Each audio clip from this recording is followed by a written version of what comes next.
तो फ्रेंड्स कैसे आप सब। तो आज हम पढ़ेंगे जियोग्राफी के क्वेश्चन। आज का पहला क्वेश्चन है, देखिएगा कि पश्चिमी घाट उत्तर पूर्वी क्षेत्र की पहाड़ियाँ और अंडमान एवं निकोबार द्वीप समूह में पाए जाने वाले वनों को चुनिए।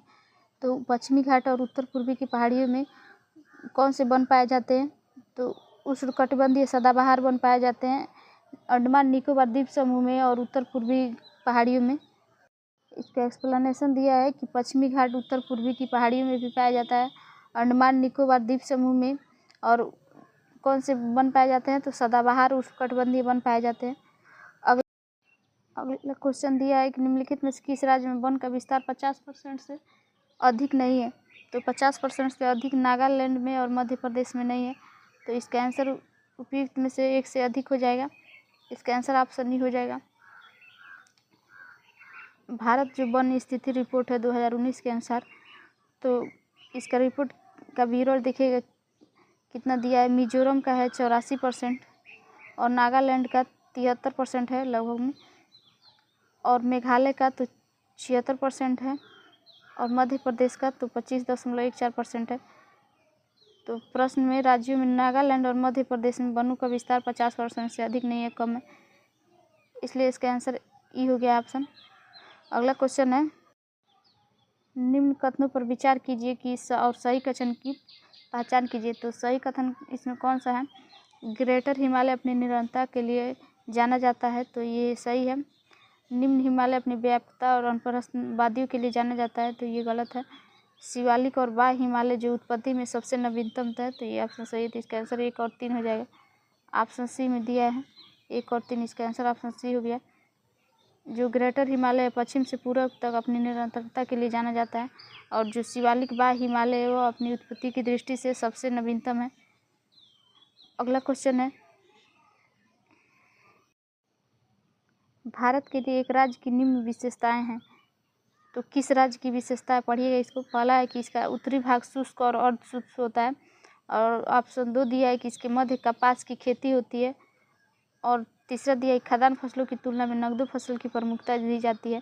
तो इसका आंसर होगा ऑप्शन बी, गुजरात हो जाएगा।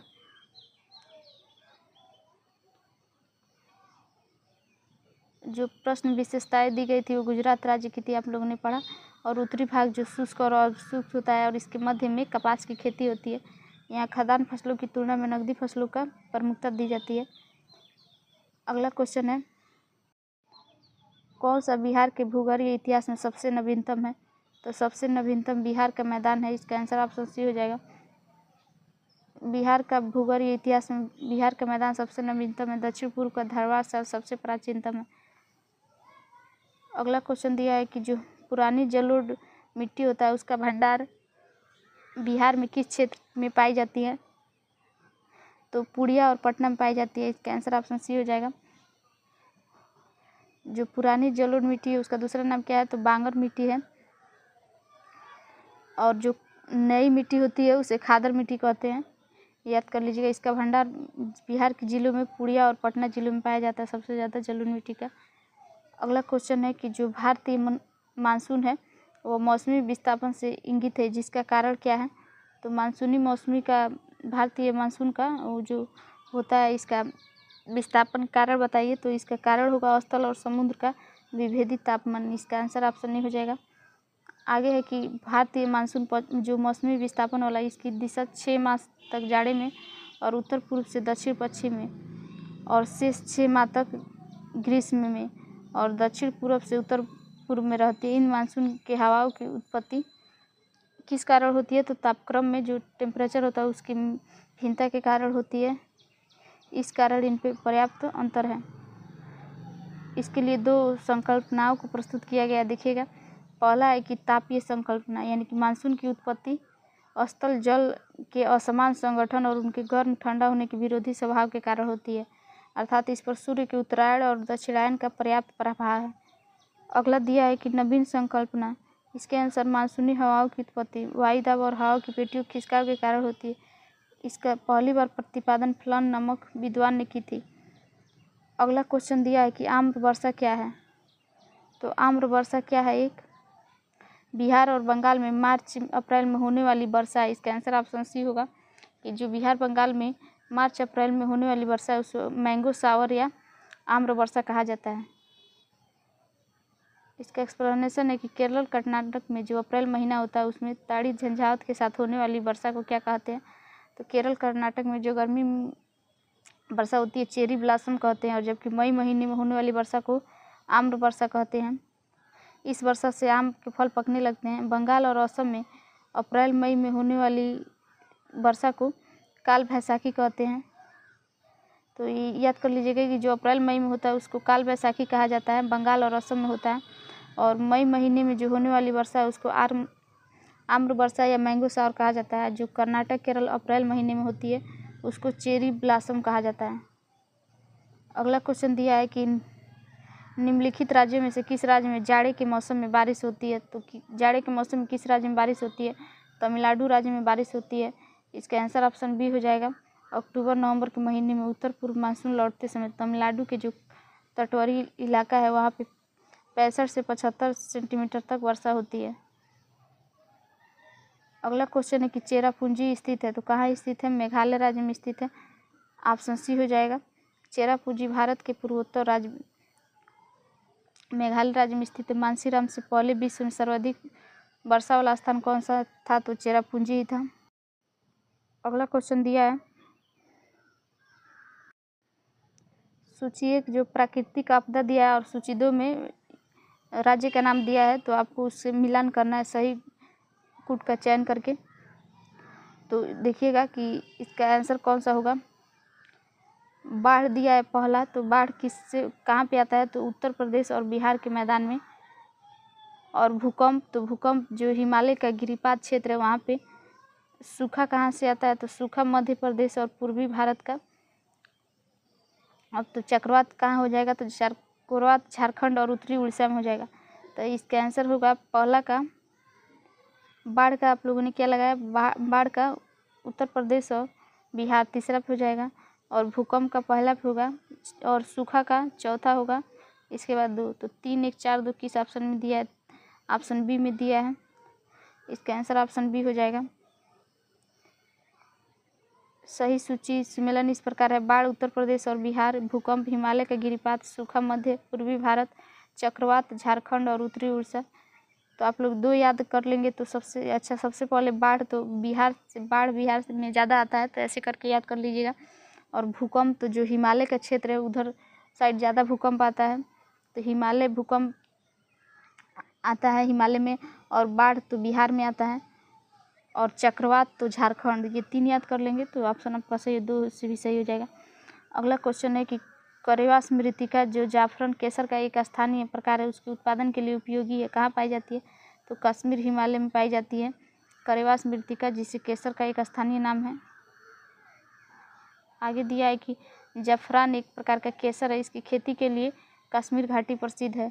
और कौन सी मिट्टी में उगाई जाती है केसर? तो करेवा मिट्टी में उगाई जाती है, और इसकी मुख्यतः जलीय प्रक्रम द्वारा निर्मित मृदा है, परंतु इसके निर्माण में हिमानी और बायुट प्रक्रम का भी योगदान है। अगला क्वेश्चन दिया है कि करेवा किस प्रकार की खेती के लिए प्रसिद्ध है? तो केसर के लिए प्रसिद्ध है। अगला क्वेश्चन है कि रेंगूर किसका नाम है? तो रेंगूर एक प्रकार की मिट्टी है जिसे काली मिट्टी भी कहते हैं, या कपास यहाँ पे ज़्यादा उगाई जाती है। इसका आंसर ऑप्शन सी हो जाएगा। इसका एक्सप्लेनेशन है सबसे ज़्यादा काली मिट्टी वाला इंपॉर्टेंट है, बार बार एग्जाम में ये क्वेश्चन आने वाला है।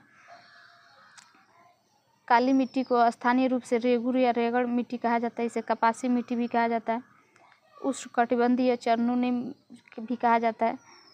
भारत में इसका विस्तार 5.46 लाख वर्ग किलोमीटर क्षेत्र में है, जो भारत की कुल मिट्टी का 16.6% है।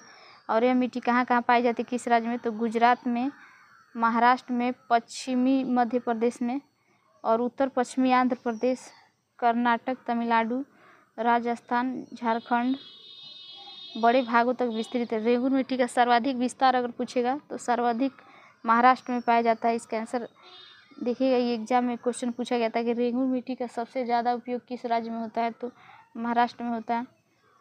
रेंगूर मिट्टी सबसे ज़्यादा किस राज्य में पाया जाता है? तो महाराष्ट्र में पाया जाता है। रेंगूर मिट्टी का अन्य नाम क्या है? तो काली मिट्टी भी इसे कहते हैं, कपासी मिट्टी भी कहते हैं, रेंगूर मिट्टी भी कहते हैं। अगला क्वेश्चन है कि मृदा अपरदन को कैसे रोक सकते हैं? तो मृदा अपरदन को वन रोपण द्वारा, यानी कि हम लोग पेड़ पौधे जितना अधिक लगाएंगे तो मिट्टी का कटाव कम होगा, जिससे मृदा का अपरदन रोका जा सकता है। अति चराई करने से जितने पौधे जानवर खा जाते हैं तो वहाँ पे मिट्टी रुक नहीं पाती है एक जगह, जिससे मिट्टी का अपरदन होता है।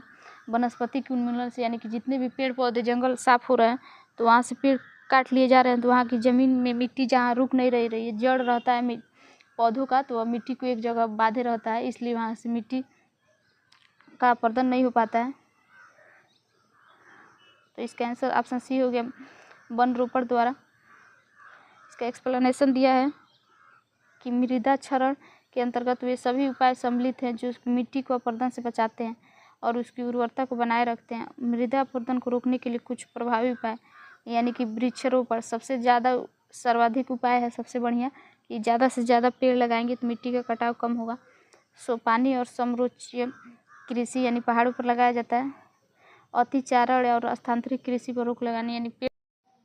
अगला क्वेश्चन है कि गंगा के मैदान को किस रूप में वर्णित किया गया? तो गंगा के मैदान को जियोसिंक्लाइन के रूप में वर्णित किया गया। इसका आंसर ऑप्शन सी हो जाएगा।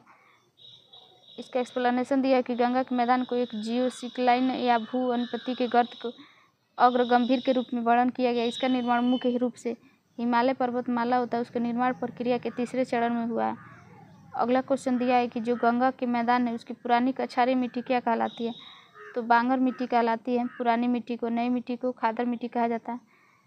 इसका एक्सप्लेनेशन दिया है कि गंगा के मैदान की जो पुरानी कछारी मिट्टी उसे बांगर कहा जाता है। इनकी स्थिति बाढ़ की पहुंच से कुछ ऊंचाई पर होती है। इनका रंग पीला रक्त भूरा होता है, पाया जाता है। अगला क्वेश्चन है कि निम्नलिखित में से कौन सी मिट्टी नदियों द्वारा निर्मित है? तो जलोढ़ मिट्टी। इसका आंसर ऑप्शन सी हो जाएगा। इसका एक्सप्लेनेशन है कि जलोढ़ मिट्टी का निर्माण नदियों के छोड़े गए गाद द्वारा होता है। इसकी जलोढ़ मृदा होती है देश के 33.5% भागों में लगभग 11 लाख वर्ग किलोमीटर में विस्तृत है। 2 वर्गों में बांटा गया है, नवीन जलोढ़ या खादर, जिससे खादर का निर्माण कर नदी के बाढ़ के मैदानी क्षेत्रों में होता है, जहाँ प्रतिवर्ष बाढ़ के दौरान मिट्टी का नवीनतम परत का जमा होता रहता है। अगला है कि प्राचीन जलोढ़ या बांगर मिट्टी की स्थिति में बाढ़ की पहुँच से कुछ दूरी पर होती है। आगे का क्वेश्चन है कि भारत के कुल भौगोलिक क्षेत्र में वन क्षेत्र का क्या परसेंटेज है? तो इसका परसेंटेज या प्रतिशत 20.7% है। आगे देखिएगा, इसके एक्सप्लेनेशन दिया है कि the state of forest report 2003 के अनुसार भारत के कुल 20.64% अर्थात 6,78,333 वर्ग किलोमीटर क्षेत्रफल पर वनों का विस्तार है। और देहरादून स्थित भारतीय वन संरक्षण विभाग जो प्रत्येक 2 वर्षों पर उपग्रह चित्रण के माध्यम से देश का पर्यावरण वन स्थिति रिपोर्ट जारी करता है। तो 2021 के अनुसार वर्तमान में वन आवरण 21.71% है और वन वृक्षारोपण 24.62%। इसलिए बिहार में वन आवरण 7.84% है। अगला क्वेश्चन दिया है कि भारत में किस राज्य का सर्वाधिक क्षेत्र घने पतझड़ वाला जंगल से घिरा है? तो मध्य प्रदेश है। इसका आंसर ऑप्शन सी हो जाए। भारतीय वन सर्वेक्षण फॉरेस्ट रिपोर्ट 2021 के अनुसार पतझड़ वनों का सर्वाधिक विस्तार किस राज्य में है? तो मध्य प्रदेश में है और उसके बाद छत्तीसगढ़ में है। तो फ्रेंड्स, हम लोग आगे क्वेश्चन कल के लेक्चर में डिस्कस करेंगे।